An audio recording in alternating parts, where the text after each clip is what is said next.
আরাধ্য দেবতার উপাসনা আমরা সবাই করে থাকি।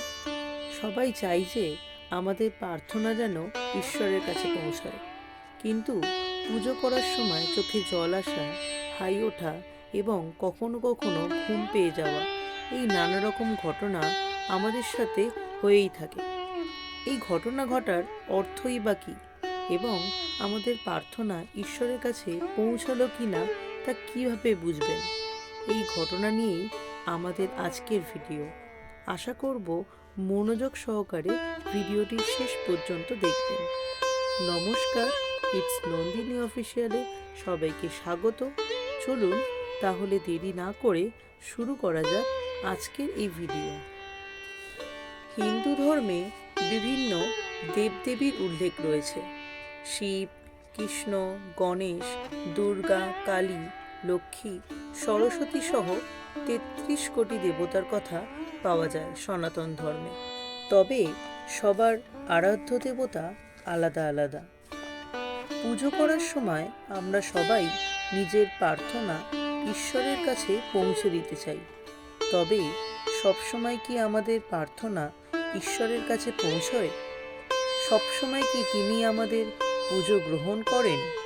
ভগবান আমাদের পুজো গ্রহণ করলেন কিনা, তার কাছে আমাদের প্রার্থনা পৌঁছলো কিনা তা বোঝার নির্দিষ্ট উপায় রয়েছে বলে জ্যোতিষশাস্ত্র জানাচ্ছে।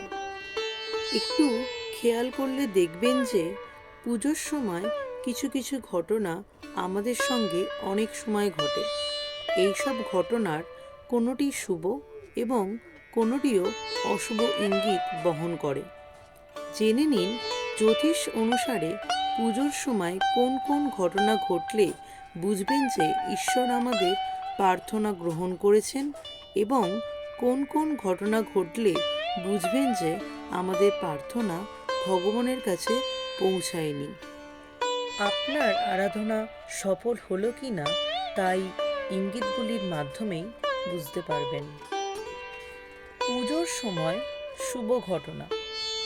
পুজো করার সময় যদি আপনার চোখে জলে ভরে ওঠে তাহলে তা শুভ লক্ষণ বলে মনে করা হয়। এর অর্থ আপনার উপাসনা ঈশ্বর গ্রহণ করেছেন এবং তার আশীর্বাদে আপনার জীবনের সব দুঃখ কষ্ট শীঘ্রই ঘুচতে চলেছে। পুজোর সময় প্রদীপের শিখা যদি সোজা হয়ে জ্বলতে থাকে তাহলে বুঝবেন যে ঈশ্বর আপনার ওপর তুষ্ট এবং আপনার পুজো তিনি গ্রহণ করেছেন। পুজোর সময় অশুভ ঘটনা। পুজো চলাকালীন বা পুজোর প্রস্তুতি করার সময় যদি কোনোভাবে আপনার হাত পুড়ে যায় তাহলে তা অশুভ হিসেবে মনে করা হয়। প্রদীপ জ্বালাতে গিয়ে, আরতি করতে গিয়ে, ভোগ রাঁধতে গিয়ে বা কোনোভাবে পুজোর কাজে হাত পুড়ে গেলে বুঝবেন আপনার কোথাও ভুল হয়েছে, আর সেই কারণেই আপনার প্রার্থনা ঈশ্বর গ্রহণ করেননি। পুজো চলাকালীন কি বারবার হাই উঠছে? সাবধান, এটি কিন্তু মোটেও শুভ লক্ষণ নয়।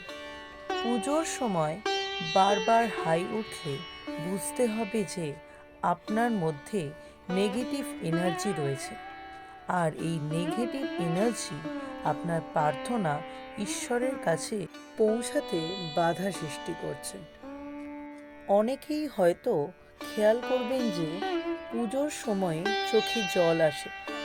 এটা আপাত দৃষ্টিতে কাকতালীয় মনে হলেও জ্যোতিষ মতে এর বড় অর্থ রয়েছে। এর পাশাপাশি পুজোর সময়ে ঘুম ঘুম পাওয়া কিংবা হাত পুড়ে যাওয়ার মতো ঘটনাগুলিরও জ্যোতিষে স্পষ্ট নির্দেশ রয়েছে, তাই এই বিষয়গুলি জেনে রাখা প্রয়োজন। হিন্দু ধর্মে পুজোকে অত্যন্ত গুরুত্ব দেওয়া হয়। প্রতিটি বাড়িতে প্রতিদিন ঠিক সময়ে পুজো করা হয়। ভগবানের ভক্তির সঙ্গে যুক্ত থাকাই দুঃখ থেকে মুক্তি পাওয়ার একমাত্র উপায়। কিছু লোক ভক্তিকে তাদের জীবনের ভিত্তি হিসাবে বিবেচনা করে এবং তাদের সমগ্র জীবন ঈশ্বরকে উৎসর্গ করে। ভক্তির পথ খুব কঠিন, কিন্তু এর অনুভূমি সবচেয়ে সুন্দর। অনেক সময় মনে এই চিন্তা আসে যে আমাদের প্রার্থনা ঈশ্বরের কাছে পৌঁছচ্ছে কিনা। পুজোর সময় চোখে জল আসার কি ইঙ্গিত? অনেকবার নিশ্চয়ই অনুভব করেছেন যে পুজো করতে গিয়ে আমাদের চোখ থেকে জল আসতে শুরু করে। শাস্ত্রমতে পুজো করতে গিয়ে আমাদের চোখ আর্দ্র হওয়া, অশ্রুনিদ্রা ও হাঁচি হওয়া একটি বড় রহস্য। এই চোখের জল কি আমাদের পুজোর সাফল্য নির্দেশ করে? জ্যোতিষ মতে পুজো করার সময় যদি কোনো ব্যক্তির চোখ থেকে জল আসে, তবে এর অর্থ হলো আপনার মনের দুঃখ শীঘ্রই শেষ হতে চলেছে। শাস্ত্রে বলা রয়েছে, পুজোর সময় চোখের জলও পরিষ্কার মনের লক্ষণ। এই সময়ে আপনার বোঝা উচিত যে আপনি আপনার মনের মধ্যে বিরাজমান অশুভকে জয় করেছেন। পুজোর সময়ে ঘুমিয়ে পড়া কি ইঙ্গিত? শাস্ত্র অনুসারে ঈশ্বর সর্বদা সত্য চিত্তে করা উপাসনা গ্রহণ করেন। পুজো করার সময় যদি কোনো ব্যক্তি ঘুমিয়ে পড়ে, তার মানে সেই ব্যক্তির মনে দ্বিগুণ চিন্তাভাবনা সক্রিয় থাকে। তার মনে নানান ধরনের চিন্তা আসছে। আপনি যদি বিঘ্নিত অবস্থায় ঈশ্বরের উপাসনা করেন, তবে আপনি ঘুমিয়ে পড়তে শুরু করেন। প্রদীপ জ্বালানোর সময় বা কোনো আচার অনুষ্ঠান করতে গিয়ে যদি আপনার হাত পুড়ে যায়, তার মানে আপনি পুজোর সময় ভুল করেছেন। এমন অবস্থায় ঈশ্বরের উপাসনা ও আচার অনুষ্ঠান যথাযথভাবে পালন করার চেষ্টা করুন। আশা করছি এই ভিডিওটি আপনাদের সকলেরই ভালো লাগবে। যদি আমাদের চ্যানেলে নতুন হয়ে থাকেন, তাহলে অবশ্যই ভিডিওটি লাইক করে দেবেন। আবার আসবো নতুন কোনো ভিডিও নিয়ে।